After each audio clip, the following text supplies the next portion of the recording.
Hi, girls. What we're going to do today is I'm going to take you into the Abolition project and show you the resources and show you how to copy a project into your own personal Noodle Tools project. So let's talk about resources very quickly, and then I'll go back to this. This is the 7th grade LibGuide. You have directions for how to get there. Your teachers have given you a link, I believe, in your directions for the project. And if you are in the 7th grade LibGuide, you just go to 7th History and hit Abolition. And here are the people that we're going to begin to research. And over on the right, more resources. I'm going to take you through this in a brief moment. But what I'd like to do first is I want to show you that you have a link. And I'm going to grab this link. It's in your directions. And I'm going to copy this link. And it actually is going to create a Noodle Tools project for you. And you're going to do some copying and pasting. So once you grab that link, you're going to take and open a new tab, and you're going to place the link that your teachers give you. It's called a public link, into a URL box, and you're going to hit enter. Then that's all you have to do is click copy project and click the word copy.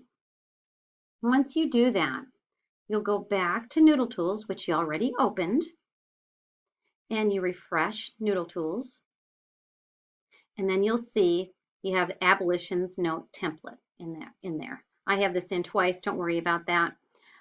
What I want you to do after that is I want you to come over to the options part, and I want you to rename it. And how I want you to rename the project is this. Put your cursor in front of the A of Abolition and type in your last name. That's all you need to do. And go to the end over here and click enter.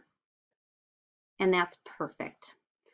Let's open up the project now because I want you to see that, first of all, every time you go into Noodle Tools, you do not create a new project. You always just open the project that you're working in. So once a project is created, you have one project for this Abolition project, just one. So you're going to go in and click in. And then what I want you to notice is you have a dashboard, and the LibGuide directions for how to get there are right here. The sources are right here, and it's blank right this moment. And then you have a note card section for which the note cards have already been created. If you look at this, this is a tabletop, and if you look right here, it looks like you don't have any notes, right? But if you take the tabletop and you cover it over the area where the note cards are, you'll see that you have many different note cards that we have given you. And they're in the rubric. You're going to be able to see what the requirements are for the project.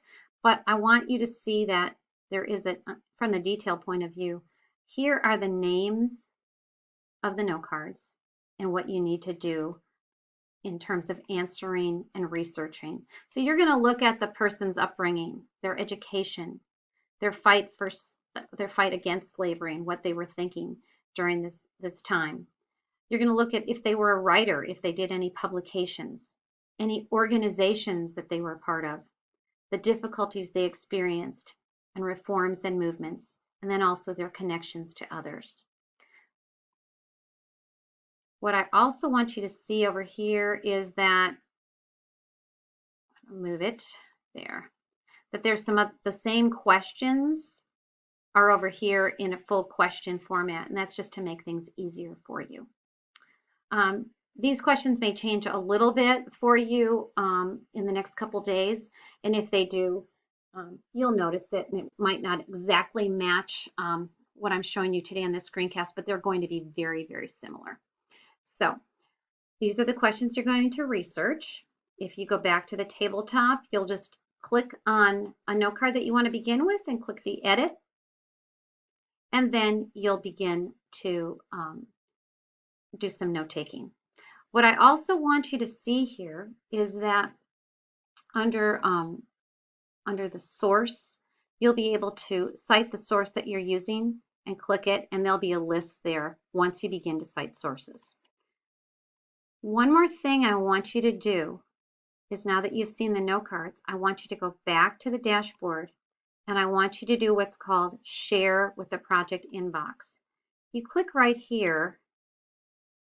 You can see this area right here. And I'm going to show you for just a moment the 7th grade abolition list of what the inbox names are. So what I want you to do is match your block. And so you can write this down if that's easier. It's also in the project directions. But these are the names of the project inboxes. So you choose the block that you're in. And if you'll also notice, Miss Lucas's D block is 2020.DLU abolition. Those directions are also provided in your directions that your teachers have given you. But if you want to pause here and go ahead and do that, you can use this window. All right, so you've got this project. It's set up. And so the next thing I want you to do is understand that through the course of this time, you're going to have some research time, and you're going to use the resources that we've given you to do that research. So let me review these resources with you because this is a little bit different. In order to make this much easier for you and to be more direct in helping you find what you need for this project, what we've done is we've given you, as you can see, the names of different abolitionists, and you'll be assigned to one. And then what we've given you is some direct links to articles about that person. So this is a good place for you to begin. And so you'll open things up. You'll look, so let's say Angela Grimke is your person. You would open up Kids Infobits. And then you'll see this great article about her. And then over here, there's a citation place. And what I'm going to show you toward the end of this screencast is that there are some directions for how to cite these things on a different tab. And I'll take you there in just a minute. So you would read the article and do some note taking, just as you always do, based on some guiding questions and based on the questions that are in your note card area. So what you'll need to do is kind of figure out what you're researching based on your Noodle Tools questions in the note cards, right? The questions are over here on the right. They are also the names of the note cards. By giving you this sense of organization, you're going to see what's important, and you can pull those things out as you take your notes. Okay, lastly, I want to show you that on your 7th grade page, right near the 7th grade history page, is a page called Citations, How to Cite. And what I've done here is given you instructions on how to cite most of the things that are available to you over the course of this project. So you just have to watch their really short screencasts.